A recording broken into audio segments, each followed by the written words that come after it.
Welcome to Forward Ever, Leading in Challenging Times, presented by Worth Wealth Management, a weekly conversation with area leaders about how to persevere during uncertain times. Now here's your host, Gary Shorman. Hi, everyone, and welcome to Forward Ever, Leading in Challenging Times. Good to have you listening to our program. It's brought to you by Worth Wealth Management.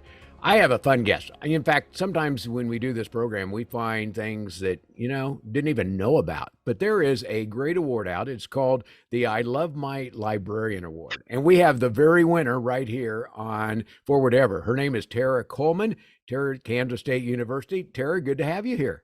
Thank you so much for inviting me. Well, you know what? It's exciting. There were 1,500 applicants for this award. You won that along with a couple other people around the country. But before we talk about the award, tell me about you. Tara, how did you get to become a librarian? Oh my gosh. So I have always loved libraries. I currently work at Kansas State University. I'm the program services coordinator for the libraries. And I am here as a librarian because as an undergrad at Kansas State University, I worked at the library for, I think for almost the 4 years I was here. And when I needed to graduate, I had no idea what I was going to do. And one of the librarians said, well, you've worked here for 4 years and you seem to be doing okay. Why don't you go to library school? And I did, and it was awesome. And my first job out of grad school was at K-State.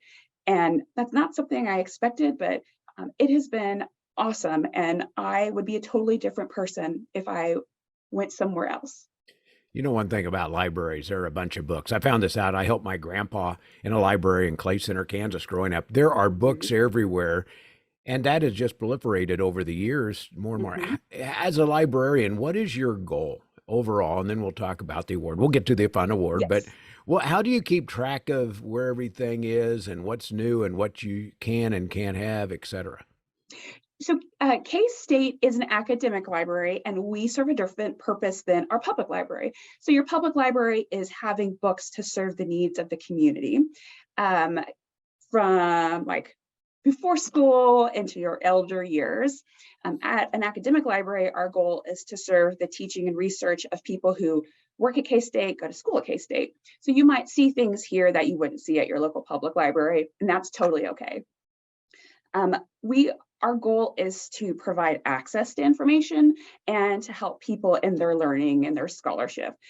So you will come into our library, you'll see tons of books, but we have millions of things that are electronic.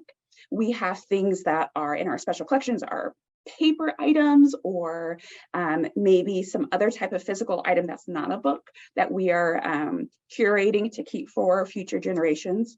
I personally am part of our Sunderland Foundation Innovation Lab. Technically, there aren't any books in there, but it is our a space in the library. People can come in, K-State people, community people. They can record a podcast or a radio show like you in our sound studio. They can make videos. We have a makerspace with sewing machines and tools. 3D printers, and it is open to anyone on campus or in the community to come and use. So we want to provide access to resources, and we don't want to make decisions for you, but we can help guide you. So if you know you're looking for a particular thing, we're going to do our best to help you find our variety of resources to help you make it happen. Well, Tara, I can tell from talking to you, I understand why you won this award. Let's talk about the award because there's an application process, but there were 1,500 applications / nominations that were sent in. Why do you think you won the award? What did the judges say back?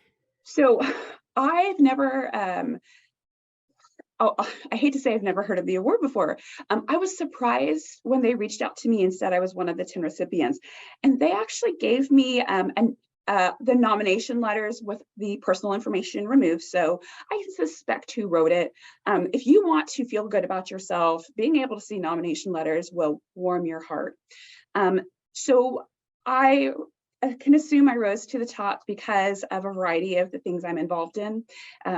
In the libraries, my work with students in our innovation lab, my role in our common reading program, the K-State First Book, the work I do in the community. I was invited by the Manhattan Brewing Company here in Manhattan to co-facilitate a banned book discussion. That was actually yesterday. Last night we did that.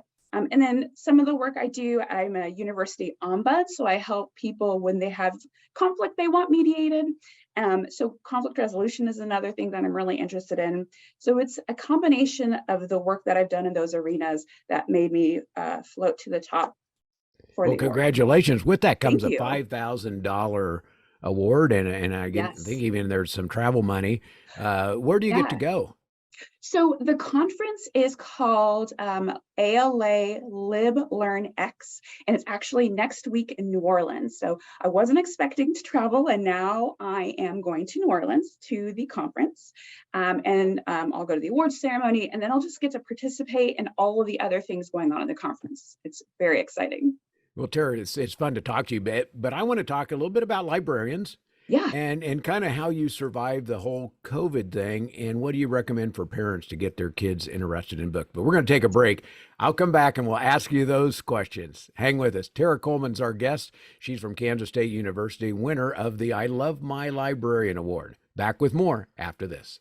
The most successful investors are those that can keep their emotions in check and take a longer-term view at what portfolios will be worth 3 to 5 years down the road. I'd say that's the most important in determining what investor outcomes are.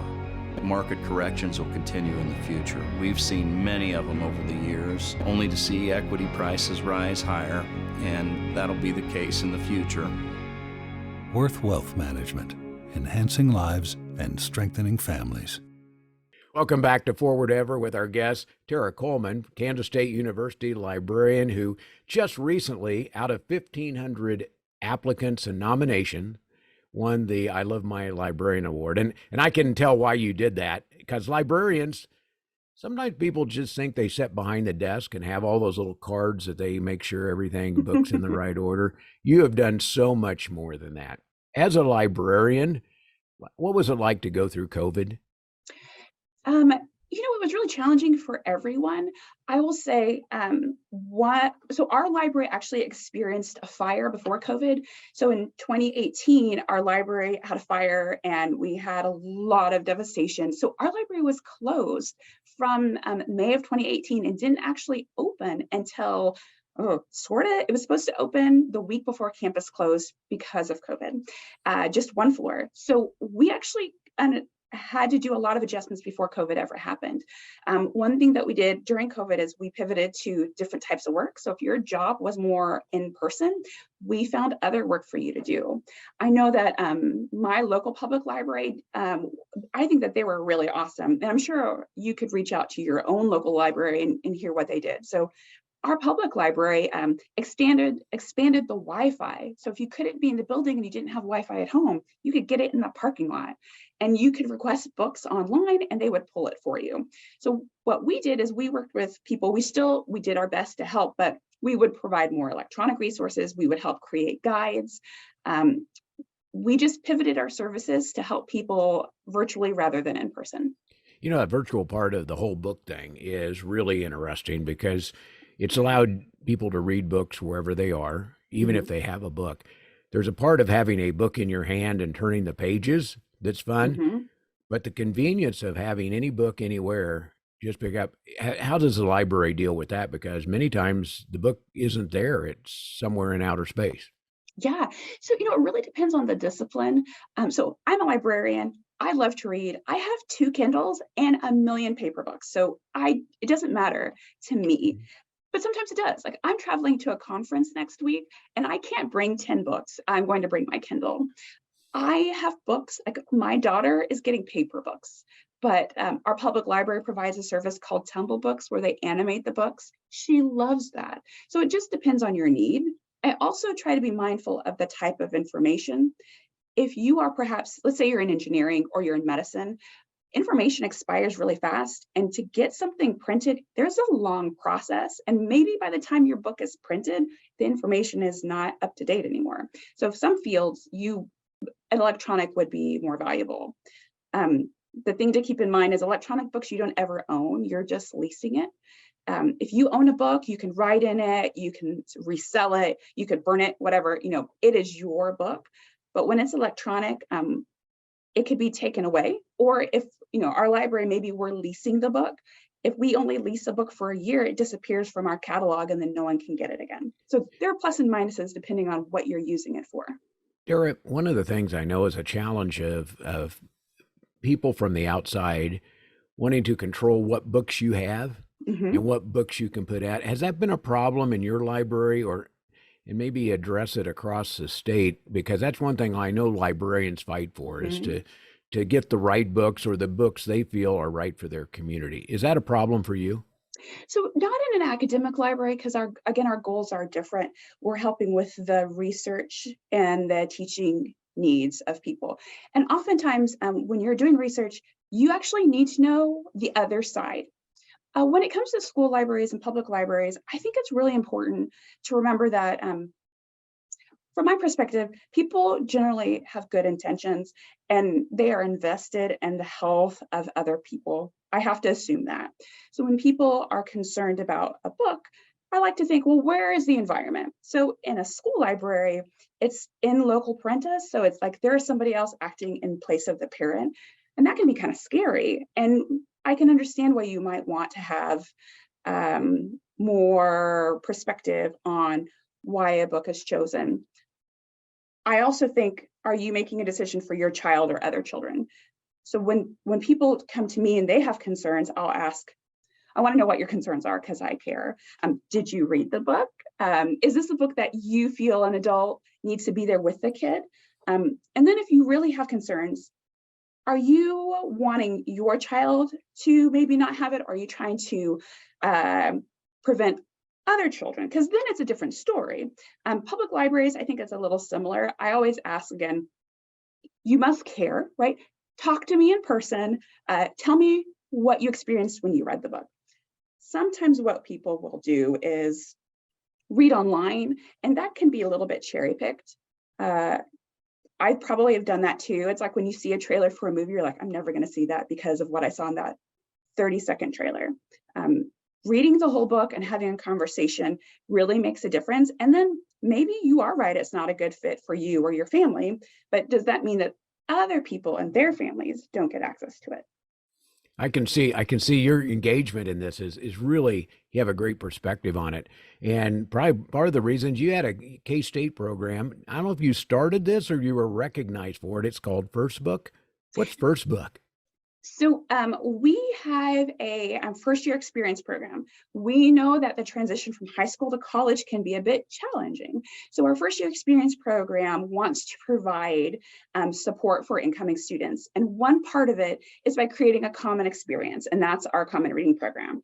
So what we say is, welcome to K-State. K-Staters wear purple, we do the Wabash, and we read. And you don't have to like what you read, but we're going to read and we're going to talk about a thing. So we have a committee on campus, and it's full of students, staff, and faculty, people who love to read, people who hate to read, and we get together and we select a book that we think is a good common experience for our students, and then we ask our students to read over the summer. It gets used in classes, and we create opportunities for people to engage with it throughout the year. Well, that's a good transition to my last question about parents and how do you help your kids learn to read? It's a skill. You know, they pick up their phone, their iPhone, and they learn to pretty quick to have their iPhone out doing this. How do you get that same sort of enthusiasm for a book? You mentioned that with your daughter of some of the things you can use to do that. What do you recommend? Yeah, so my first thing is to not force a kid to read a thing they don't like. I think it's sort of like you should eat peas because peas are good for you.